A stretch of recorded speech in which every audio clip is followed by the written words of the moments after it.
जय श्री महाकाल। नमस्कार भाइयों और बहनों। मैं आशा करता हूँ कि आप सभी स्वस्थ होंगे और अपने लक्ष्य की तरफ आगे बढ़ रहे होंगे। इसी कड़ी में आपकी रफ्तार को और तेज करने के लिए लेकर आए एक नया टॉपिक, मध्यमकालीन भारतीय इतिहास पार्ट 3, भक्ति एवं सूफी आंदोलन। भक्ति आंदोलन अलवारो और नैनार। 7वीं से 12वीं शताब्दी के मध्य भक्ति आंदोलन का उद्भव कहाँ हुआ था? तो ये दक्षिण भारत में हुआ था। दक्षिण भारत में भक्ति आंदोलन का प्रचार प्रसार किसने किया था? तो नैनार और अलवार संतों ने किया था। नैनार संत भगवान शिव के भक्त थे, मतलब भगवान शिव की पूजा करते थे, और आलवार भगवान विष्णु के भक्त थे। प्रमुख आलवार संत कौन थे? तो तिरुमंगई, पेरिया आलवार, आंडाल, कुलशेखर आदि। अलवार और नैनार संतों के बीच मतभेद के परिणाम स्वरूप किस आंदोलन का उदय हुआ? तो भक्ति आंदोलन का उदय हुआ था। शंकराचार्य का जन्म कब हुआ? तो कहाँ हुआ था? तो कलादी केरल में हुआ था। शंकराचार्य ने किस मत का प्रचार किया? तो अद्वैतवाद व निर्गुण ब्रह्म का प्रचार किया था। शंकराचार्य के गुरु कौन थे? तो गोविंद थे। 8वीं सदी के दौरान किस दार्शनिक और धर्मशास्त्री ने अद्वैत वेदांत के सिद्धांत को समेकित किया? तो आदि शंकराचार्य ने। शंकराचार्य की भेंट कुमरेल से कहाँ हुई थी? तो प्रयाग में हुई थी। और भारत की चारों दिशाओं पर 4 महान मठों एवं विहार, श्रृंगेरी, पूरी द्वारिका और बद्रीनाथ की स्थापना किसने की? शंकराचार्य ने की थी। रामानुज। शंकराचार्य के अद्वैत और निर्गुण ब्रह्म का विरोध किसके द्वारा किया गया? तो रामानुज द्वारा किया गया, वैष्णव संतों द्वारा किया गया। भक्ति आंदोलन के प्रथम प्रतिपादक कौन थे? रामानुज थे। और 12वीं शताब्दी में भक्ति आंदोलन के संस्थापक कौन बने? रामानुजाचार्य। रामानुज का जन्म कहाँ हुआ था? पेरम्बदूर का तमिलनाडु में। वह कौन सा स्थान है जहाँ रामानुज शिक्षण कार्य करते थे? श्रीरंगम में। रामानुज ने किस पक्ष में सबसे ज़्यादा बल दिया? तो इन्होंने बल दिया था भक्ति पक्ष में। रामानुज के अनुयायियों को क्या कहा गया जाता है? तो वैष्णव कहा जाता है। और रामानुज किस ईश्वर में विश्वास करते थे? सगुण ईश्वर में। विशिष्टाद्वैत से संबंधित संत कौन थे? रामानुज थे। कौन सा सिद्धांत रामानुज का दर्शन है? जिंग मोक्ष के बाद भी ईश्वर से अपना स्वतंत्र अस्तित्व रखता है। श्री संप्रदाय किस धर्म से संबंधित है? वैष्णव धर्म संप्रदाय। श्री संप्रदाय के आचार्य कौन थे? रामानुज थे। माधवाचार्य। कौन संत द्वैतवाद मत के समर्थक थे? तो माधवाचार्य जी थे। और किस भक्ति संत को आनंद तीर्थ के नाम से जाना जाता है? तो जाना जाता है माधवाचार्य को, रामानंद। भक्ति आंदोलन के किस संत का प्रयाग में हुआ? कि भक्ति आंदोलन के किस संत का प्रयाग में हुआ था? रामानंद का जन्म। और भक्ति आंदोलन के प्रमुख संत रामानंद का जन्म कब हुआ? तो 1299 ईस्वी में हुआ था। भगवान राम पर केंद्रित भक्ति आंदोलन के अग्रदूत कौन थे? रामानंद थे। किस भक्तिकालीन संत ने पहली बार अपने उपदेश में हिंदी भाषा का प्रयोग किया? तो रामानंद ही किया था।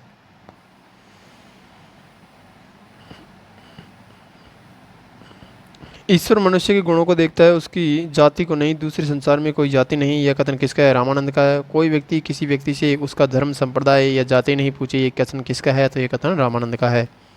रैदास किसके शिक्षक थे? तो ये रामानंद के शिष्य थे रैदास। और रामानंद किसके शिष्य थे? तो रामानंद के शिष्य थे रामानंद थे रामानुचार्य, रामानुज के। और रामानुज किसके शिष्य थे? तो रामानुज थे शंकराचार्य के। कबीर।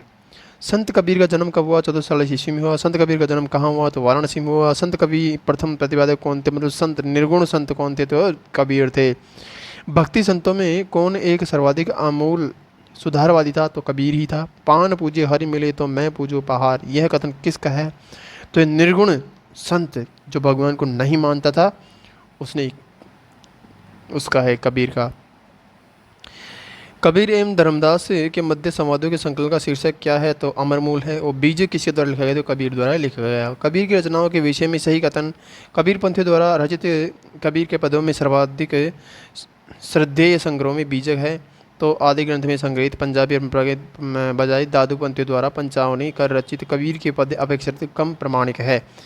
शार्लट वाडविल का तर्क है कि यदि कि आदि ग्रंथ में संग्रहित संग्रह कबीरपंथियों के सांप्रदायिक आग्रह से मुक्त है।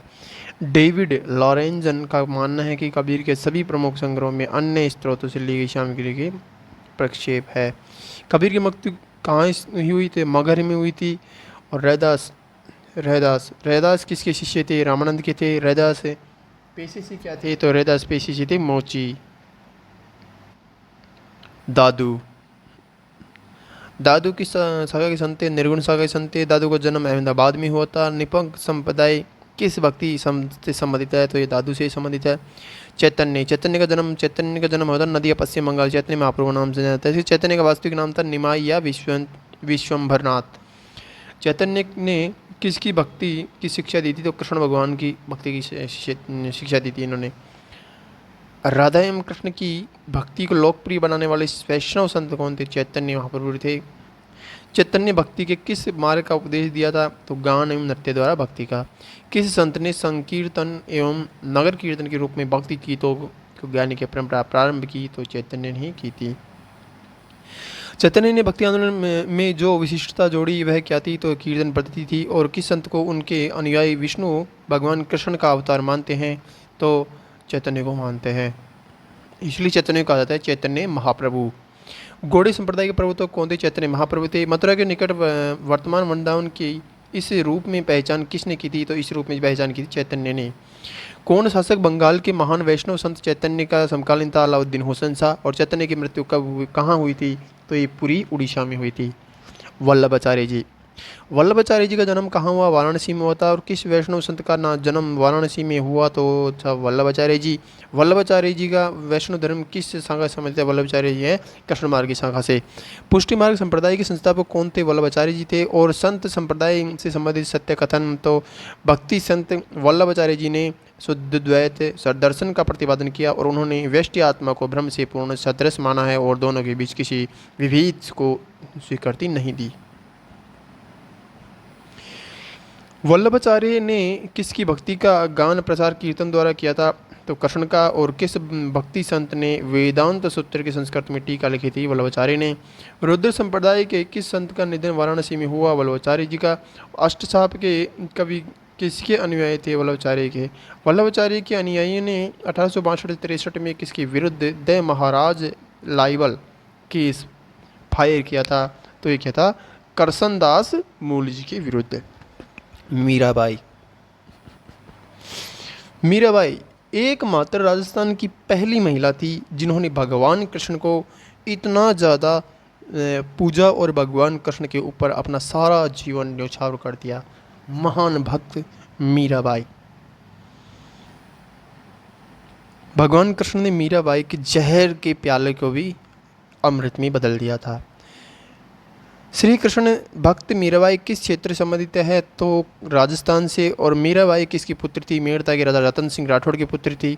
प्रसिद्ध भक्ति कवियत्री मीरा के पति का नाम राजकुमार भोजराज, ये राणा सांगा का बड़ा पुत्र था। और मीराबाई किसकी आराधना करती थी? तो भगवान कृष्ण की। और राग गोविंद की रचनाकार कौन है? तो मीराबाई है। सूरदास का जन्म कहाँ हुआ? रौनकता में। और सूरदास के समकालीन थे अकबर एवं जहांगीर। ये भी भगवान श्री कृष्ण के महान भक्त माने जाते हैं सूरदास भी। सूरदास ने अपने गीतों में किस भाषा का प्रयोग किया? ब्रजभाषा का। सूर सागर के रचयिता कौन है? तो सूरदास ही है। तुलसीदास जी, महान कवि तुलसीदास जी भगवान श्री राम के महान भक्त। तुलसीदास जी का जन्म कहाँ हुआ? इन्होंने रामचरितमानस की रचना भी तुलसीदास जी ने ही की थी। हनुमान चालीसा आदि ग्रंथों की। तुलसीदास का जन्म हुआ था राजापुर में। और तुलसीदास किसके भक्त? तो भगवान श्री राम के। और तुलसीदास जी ने रामचरितमानस की रचना किसके काल में की थी? तो एक अकबर के काल में की थी। विनय पत्रिका की रचयिता कौन थे? तो ये तुलसीदास जी थे। और वैष्णव धर्म का समन्वय किस संत ने स्थापित किया? तो ये भी तुलसीदास जी ने ही किया था। कवितावली, गीतावली व रामचरितमानस किसकी रचना है? तो ये तुलसीदास जी की है। शंकरदेव, काम रूप वसम में वैष्णव धर्म का प्रवर्तन किसने किया था? शंकरदेव ने किया था। शंकरदेव द्वारा कौन सा संप्रदाय स्थापित किया गया था? तो एक शरण संप्रदाय स्थापित किया गया था। आचार्य शंकर देव से संबंधित सत्य कथन है। असम के आचार्य शंकर देव ने एक गृहस्थ का जीवन व्यतीत किया और उनके धर्म में संन्यास के लिए कोई स्थान नहीं था। महाराष्ट्र में भक्ति आंदोलन क्या है आगे। तो महाराष्ट्र में धर्म सुधार एवं सामाजिक परिवर्तन का आरंभ किसने किया था? संत ज्ञानेश्वर ने किया था। और संत ज्ञानेश्वर के आंदोलन को क्या कहा जाता है? तो क्या कहा जाता है? पंढरपुर आंदोलन। पंढरपुर के भक्ति आंदोलन में किस देवता की पूजा आरंभ की गई? विठोवा या विठल की। महाराष्ट्र का भक्ति आंदोलन किन दो संप्रदायों में विभक्त था? तो वरकरी और धरकरी में। वरकरी संप्रदाय के प्रमुख देवता कौन है? तो विठल मतलब कृष्ण भगवान का एक रूप। वरकरी संप्रदाय के प्रमुख संत कौन थे? ज्ञानेश्वर, नामदेव व तुकाराम। और वरकरी संप्रदाय की मुख्य पीठ कहाँ स्थित है? मुख्य पीठ है पंढरपुर में।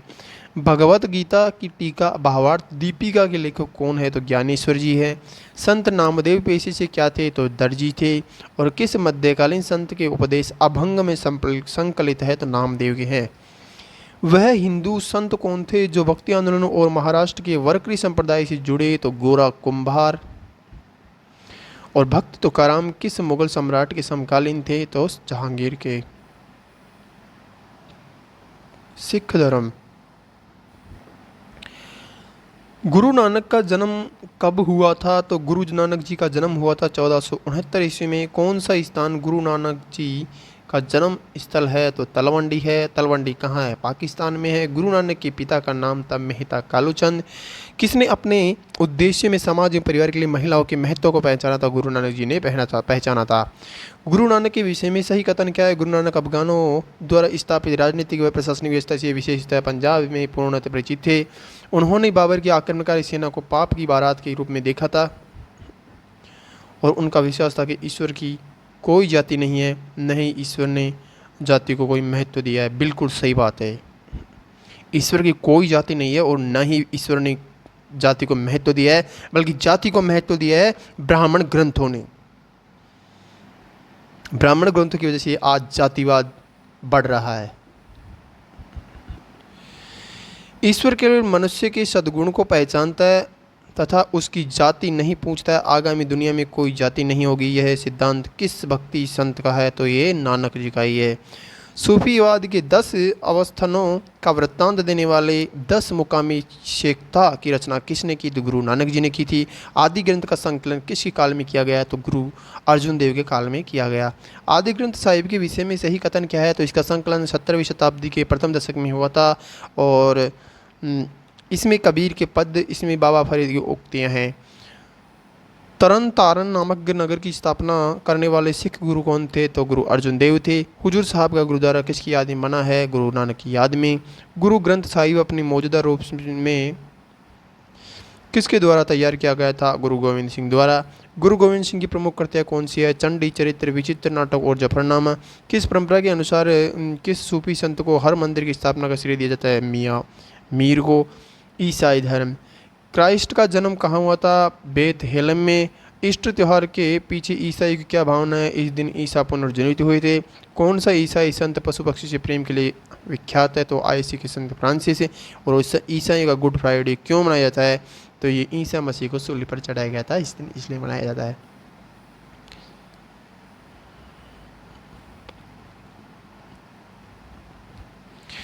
कौन एक संत महाराष्ट्र के वैष्णव भक्ति से संबंधित थे? तो ये एकनाथ जी थे।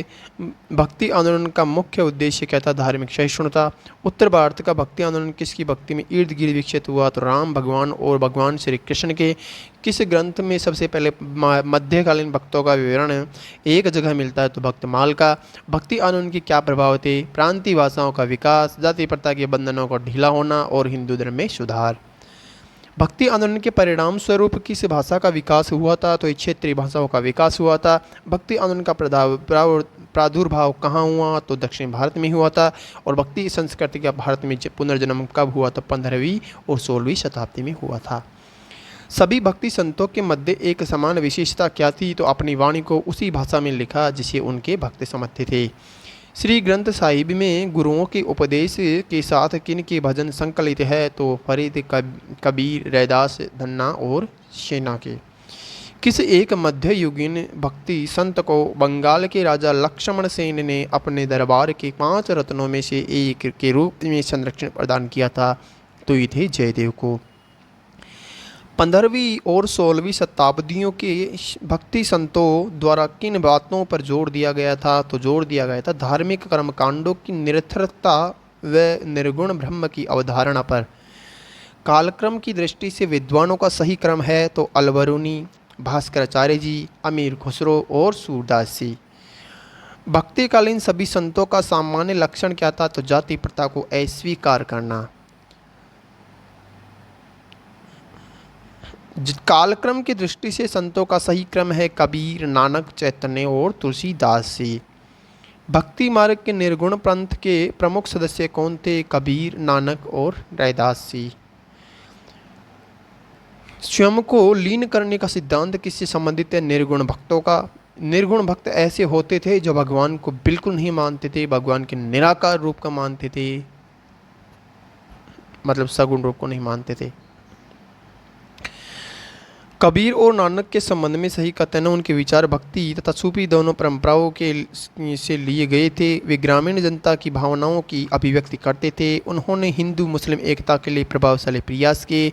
उनके अनुयायियों ने स्वतंत्र धार्मिक समाज स्थापित किए। तिथि क्रम के अनुसार संतों का सही क्रम है शंकराचार्य, रामानुजाचार्य जी, माधवाचार्य जी, निम्बार्काचार्य जी और वल्लभाचार्य जी। शंकराचार्य निर्गुण था और बाकी सभी संत सगुण थे। कालानुक्रम की दृष्टि से संतों का सही क्रम है तो नामदेव, एकनाथ, तुकाराम और रामदास। तिथि क्रम के अनुसार संतों का सही क्रम इस प्रकार है तो शंकराचार्य, रामानुजाचार्य जी, शंकरदेव और दादू। किन संतों ने संन्यास नहीं लिया था? तो वल्लभाचार्य जी एवं नानक जी ने नहीं लिया था। सभी भक्ति तथा सूफी संतों ने किस पर बल दिया था? तो मानवता पर बल दिया था। और तानसेन, बाजूआवरा और गोपाल नायक जैसे संगीतज्ञों ने स्वामी हरिदास से प्रेक्षण प्राप्त किया था। स्वामी हरिदास के अनुयायियों ने कितने संगीत अर्चना केंद्र स्थापित किए थे? तो इन्होंने किए थे 5 अर्चना केंद्र स्थापित किए थे।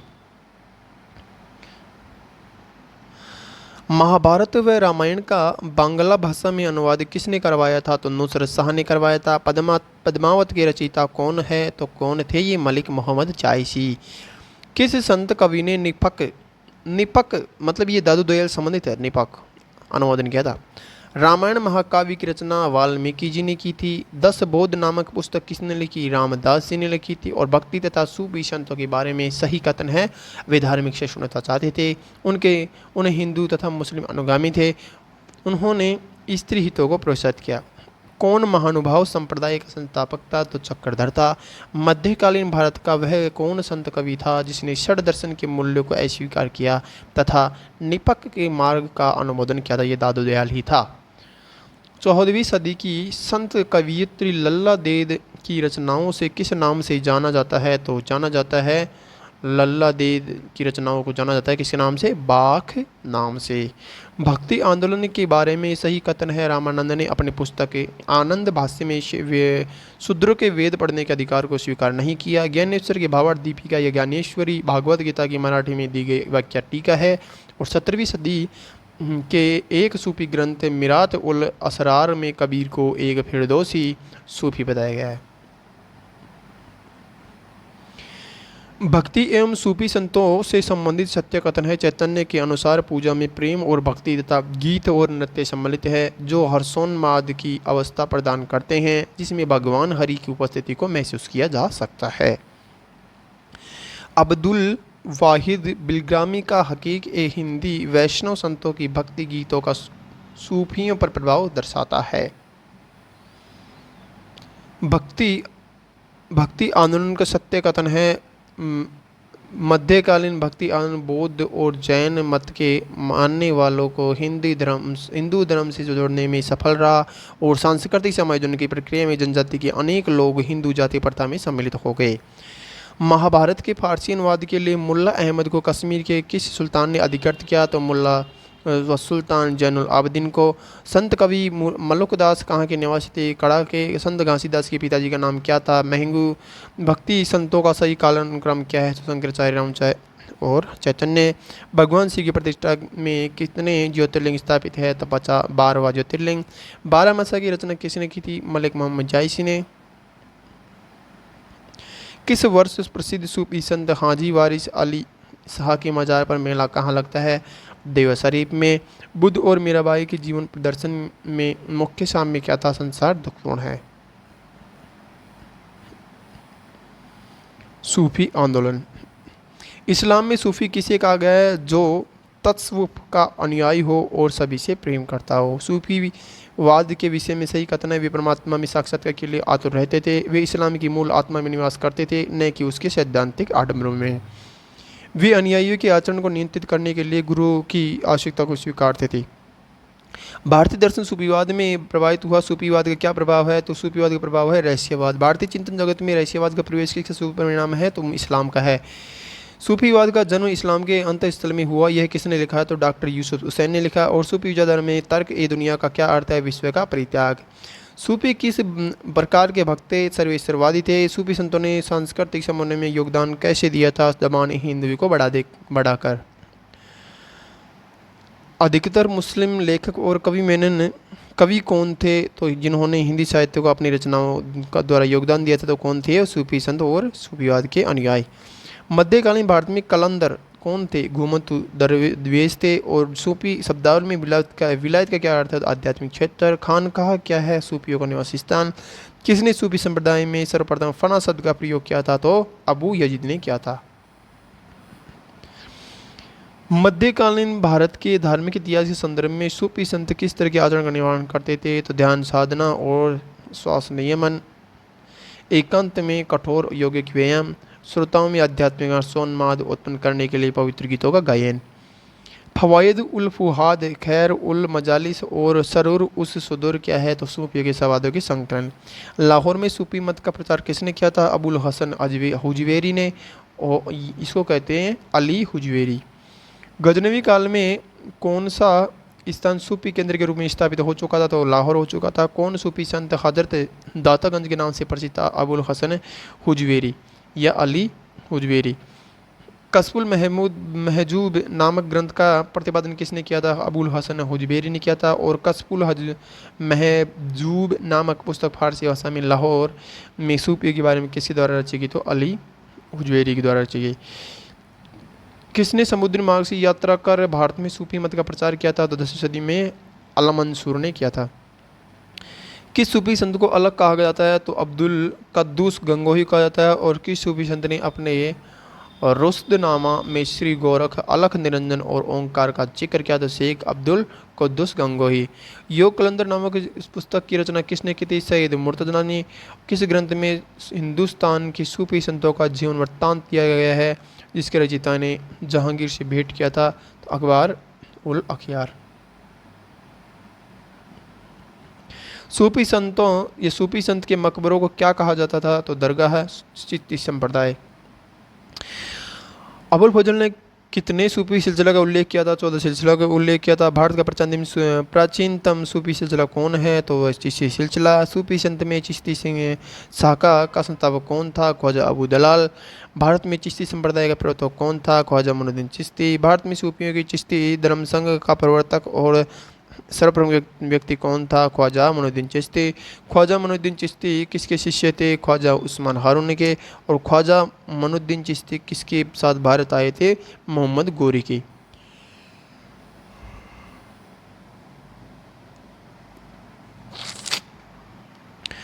तिथि के अनुसार चिश्ती संप्रदाय के संतों का सही क्रम है मुइनुद्दीन चिश्ती, बख्तियार काकी, फरीदगंज ए संकर और निजामुद्दीन औलिया और नसीरुद्दीन चिराग ए देहली।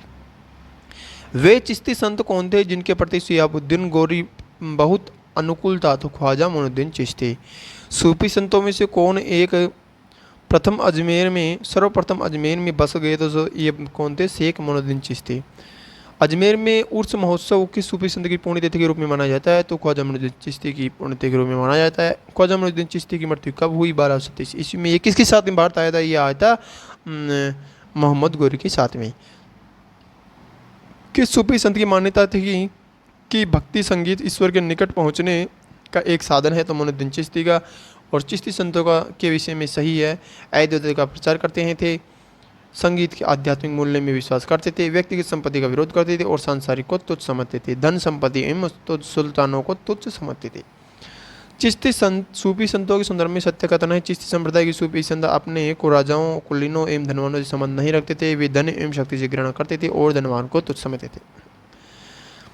ख्वाजा कुतुबुद्दीन बख्तियार काकी की सिलसिले से संबंधित थे तो चिश्ती सिलसिले से संबंधित थे। ख्वाजा कुतुबुद्दीन को बख्तियार की उपाधि किसने दी थी? तो इसकी उपाधि दी थी ख्वाजा मुइनुद्दीन चिश्ती ने। और ख्वाजा कुतुबुद्दीन बख्तियार काकी किसके शिष्य थे? ख्वाजा मुइनुद्दीन चिश्ती के शिष्य थे। कुतुबुद्दीन बख्तियार काकी किसके शासनकाल में भारत आए थे? इल्तुतमिश के शासनकाल में भारत आए थे। किस सूफी संत की मृत्यु हर्षोन्माद की स्थिति में शेख अली सिस्तानी की खानकाह मठ में हुई थी? तो हुई थी कुतुबुद्दीन बख्तियार काकी की। शेख ख्वाजा कुतुबुद्दीन बख्तियार काकी की दरगाह कहाँ पर स्थित है? दिल्ली में स्थित है। बाबा फरीद का संबंध किस से था? पंजाब से था। बाबा फरीद का जन्म कहाँ हुआ? मुल्तान हुआ। वह सूफी संत कौन था जिसने पंजाबी भाषा का पहला कवि माना जिसे? तो कुछ कौन था? वो बाबा फरीद था। और बाबा फरीदुद्दीन गंज इस शक्कर का मकबरा कहाँ स्थित है? तो पाटन अजोधन में है।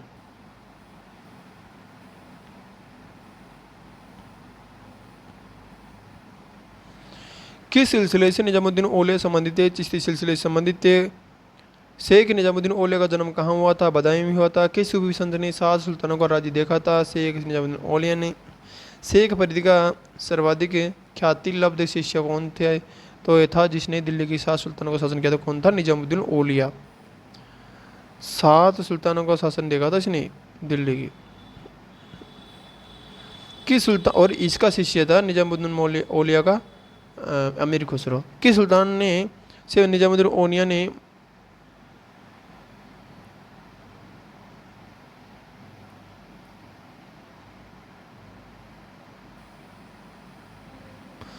भेंट करने से इनकार कर दिया? तो अलाउद्दीन खिलजी से। किस सूफी संत ने कहा था कि अभी दिल्ली दूर है? निजामुद्दीन औलिया ने। कौन सा सुल्तान अपने समकालीन संत निजामुद्दीन औलिया को शत्रु मानता था? गयासुद्दीन तुगलक मानता था। किस सूफी संत को महबूब ए इलाही ईश्वर का प्रिय और सुल्तान उल औलिया मतलब संतों का राजा भी कहा गया? तो इसलिए कि निजामुद्दीन औलिया को कहा गया।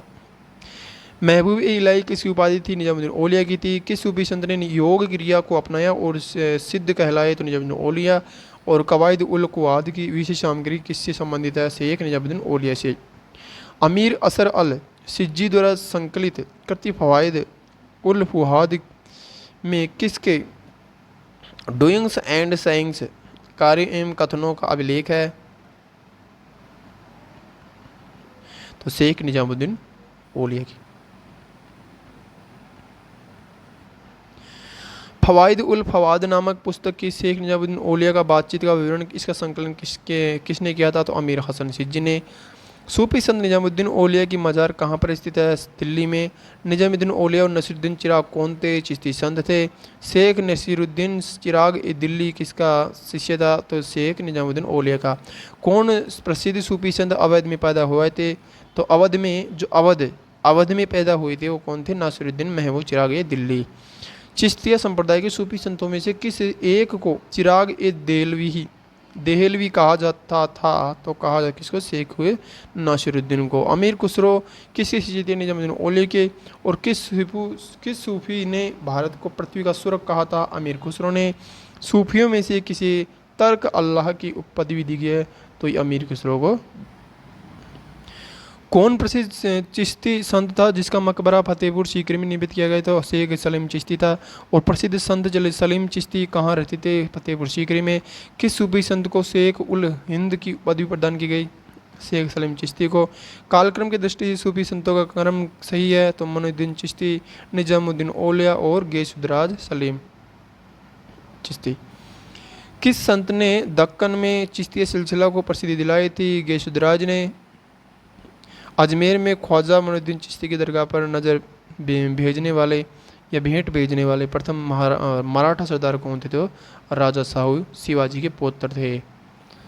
सुहरावर्दी क्या था? तो ये सब सूफियों का एक संप्रदाय था। किसने बाद में सुहरावर्दी पंथ की स्थापना की थी? तो शेख बहाउद्दीन जकारिया ने की थी। शेख बहाउद्दीन जकारिया किस सूफी सिलसिले के थे?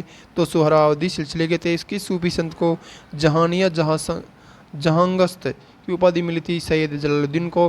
किस सुहरावर्दी संत कवि को सिकंदर लोदी की अनुशंसा प्राप्त थी? तो जिसने बाबर की प्रशंसा में स्तुति गान लिखा और जो हुमायूं के गुजरात अभियान में साथ था? तो शेख जमाली था। भारत में सुहरावर्दी सिलसिला के संस्थापक शेख बहाउद्दीन जकारिया से संबंधित एक सही कथन है। वह दरिद्रता को आध्यात्मिक जीवन के लिए एक आवश्यक शर्त नहीं मानते थे। वह अपनी संपत्ति को यह कहकर न्याय संगत ठहराते थे कि उन्हें इससे दरिद्रों की बेहतर सेवा करने में मदद मिलती है। वह समा के सिद्धांत को अस्वीकार नहीं करते थे। फिरदौसी। भारत में फिरदौसी सिलसिले की शुरुआत किसने की थी? बदरुद्दीन ने। शेख फर्रुद्दीन याहिया मनेरी किस सूफी सिलसिला से संबंधित रखते थे? तो ये संबंध रखते थे फिरदौसी सिलसिले से। सत्तारी सिलसिले की स्थापना किसने की थी? शाह अब्दुल्ला सत्तार ने। सत्तारी सिलसिले का प्रचार प्रसार प्रमुख रूप कहाँ हुआ था? तो प्रचार प्रसार का प्रमुख रूप से कहाँ हुआ था? वो गुजरात और मध्य प्रदेश में हुआ था। सत्तारी सिलसिले के सबसे प्रमुख सूफी संत कौन थे? शाह मोहम्मद गौस थे। कौन सूफी संत कृष्ण भगवान को ओलिया के रूप में स्वीकार करते? शाह मोहम्मद गौस। कादेरी। भारत में सूफियों की कादिरी पद्धति सबसे पहले किसके द्वारा लागू की गई थी? शेख नियामतुल्लाह और मखदूम मोहम्मद जिलानी। मियाँ मीर और मुल्ला शाह बदख्शी किस सूफी सिलसिले से संबंधित थे? कादिरी सिलसिले से।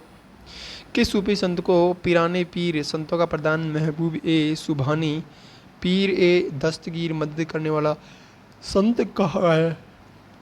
तो शेख अब्दुल कादिर जिलानी को कहा गया। किस सूफी ने इस प्रसिद्ध स्वर्ण मंदिर की नींव रखी? तो मियाँ मीर ने रखी थी। दारा सिको किस सूफी संप्रदाय संबंधी था? कादिर संप्रदाय संबंधी था। किस सूफी संतों ने कादिरी सिलसिले का पंजाब तथा सिंध में लोकप्रिय बनाया? तो कादिरी सिलसिले को बनाया था किसने? पंजाब और सिंध में शेख मोहम्मद अल हुसैनी तथा शेख अब्दुल कादिर ने। नक्शबंदी। कौन सा सूफी सिलसिला सर्वाधिक कट्टरपंथी था? नक्शबंदी सिलसिला था। कौन सा सूफी संप्रदाय आदि सर्वाधिक रूढ़िवादी था? नक्शबंदी संप्रदाय था। सूफीवाद के सिलसिले में कौन संगीत के विरोध था? नक्शबंदिया था। और शेख अहमद सरहिंदी किस सिलसिले के अनुयायी थे? नक्शबंदी सिलसिले के अनुयायी थे। भारत में नक्शबंदी सिलसिले की शुरुआत किसने की थी? ख्वाजा बाकी बिल्ला ने। कौन भारतीय सूफी संत मुजद्दिद कहलाता था? तो शेख अहमद सरहिंदी। किस सूफी ने वहादत उल सुहद मत का समर्थन किया था? शेख अहमद सरहिंदी ने। किस सूफी संत ने वहदत उल वजूद की अवधारणा के खिलाफ रूख प्रस्तुत किया? तो शेख अहमद सरहिंदी ने। विविध। सूफी सिलसिलों के भारत आने का सही क्रम क्या है? तो चिश्ती आया पहले, फिर सुहरावर्दी, फिर कादिरी, फिर नक्शबंदी। भारतीय योग पद्धति को अंगीकार करने वाला सूफी संप्रदाय कौन था? तो वो था चिश्ती एवं सत्तारी संप्रदाय। 16वीं शताब्दी में भारत में रोशनी आंदोलन की शुरुआत किसने की थी? मियाँ बाईजीद अंसारी ने। भारत में महदवी आंदोलन की शुरुआत किसने की थी? सैयद मोहम्मद जौनपुरी ने। कौन अति कट्टरपंथी सूफी संप्रदाय था? नक्शबंदी संप्रदाय था। इल्मे इलाही मोहम्मदी नामक रहस्यवादी सिद्धांत का प्रतिपादन किसने किया था? ख्वाजा मीर दर्द ने किया था। फारसी कवियों में से किसे भारत का सादी कहा जाता है? तो अमर हसन को। किंतु सूफी शाखाओं ने 17वीं शताब्दी में भारतीय इस्लाम को पुनर्जीवन प्रदान किया था नक्शबंदी एवं कादरिया सिलसिले ने। वह पंजाबी सूफी कवि कौन था जो कुरान पाक व अन्य धर्म ग्रंथों का कटोआलोचक था? बुल्ले शाह था।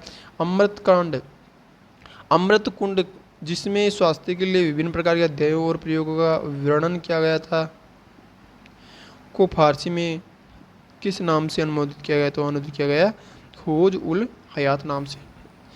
वह विषय जो हिंदू विद्वानों द्वारा अपेक्षित किंतु मुस्लिम विद्वानों द्वारा रुचि का विषय रहा तो इतिहास था।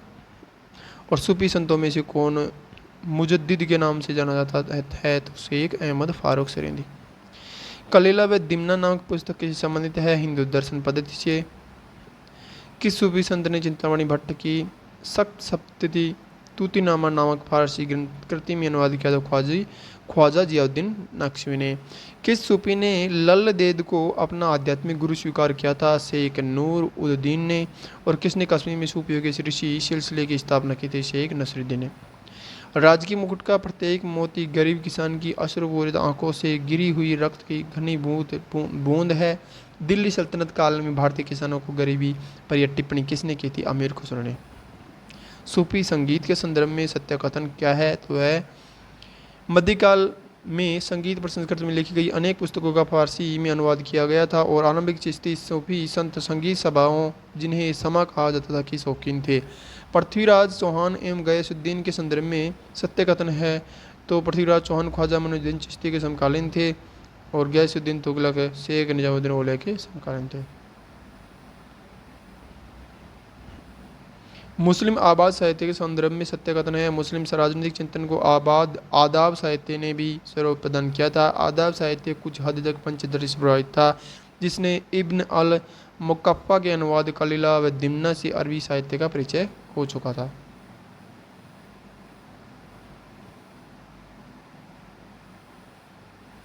आज के लिए इतना ही, फिर कल मिलेंगे एक नए टॉपिक ले। तब तक के लिए जय हिंद, जय श्री।